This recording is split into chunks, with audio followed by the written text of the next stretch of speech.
Saravana stores அண்ணாச்சி அடுத்த படத்தில் விஜய் தோற்றத்தில் நடிக்கிறார்.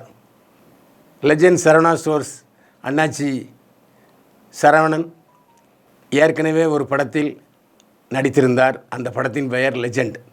ஜேடி ஜெரி கலைத்திரைக்கே தேசனமொழி இயக்கியிருந்தார்.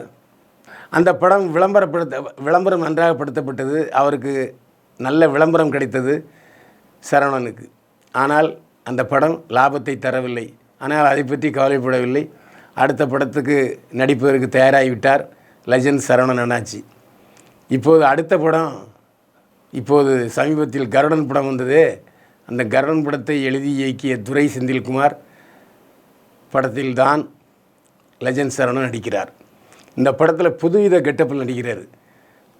சமீபத்தில் ஒரு ஃபஸ்ட் லுக் போஸ்டர் வெளியிடப்பட்டிருந்தது.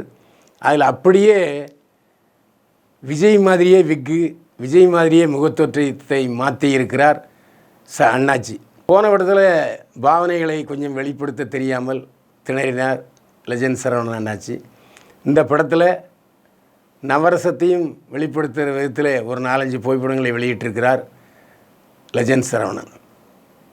ஆகஸ்ட் மாதம் துரை செந்தில்குமார் எழுதி இயக்கும் படத்தில் லெஜண்ட் சரவணன் நடிக்கிறார். படப்பிடிப்பு விரைவில் தொடங்குகிறது. நாய்களுக்கு 45 கோடி சொத்தை ஒதுக்கிய நடிகர். 45 கோடி நாய்க்கா? வாயை பிளக்காதீங்க, உண்மைதான். அந்த நடிகர் பேர் மிதுன் சக்கரவர்த்தி. 1970களில் இந்தியில் பல வெற்றி படங்களில் நடித்தவர் மிதுன் சக்கரவர்த்தி. படங்களில் நடனம் ஆடுவதில் புதிய வேகத்தை காட்டினார் மிதுன் சக்கரவர்த்தி. அவர் நடித்த படங்களில் தமிழில் அதை எடுத்து நாகேஷின் மகன் ஆனந்தபாபு மிகப்பெரிய டான்ஸராக வலம் வந்தார்.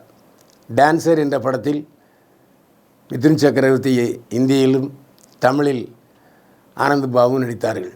ஊட்டியில் மிகப்பெரிய ஹோட்டல் இருக்கிறது மிதுன் சக்கரவர்த்திக்கு. இந்த சூழ்நிலையில் உயில் எழுதி வைத்திருக்கிறார். அந்த உயிலில் தான் 10க்கும் மேற்பட்ட நாய்களை உயர் ரக நாய்களை வளர்த்து கொண்டிருக்கிறார். அந்த நாய்களுக்கான விளையாட்டு பொருட்கள், விளையாட்டு தளம், சிறந்த உணவு, பாதுகாப்பு, நோய் தடுப்பு சிகிச்சைக்காக நாய்களுக்கு 45 கோடி ரூபாய் சொத்தை எழுதி வைத்திருக்கிறார் மிதுன் சக்கரவர்த்தி.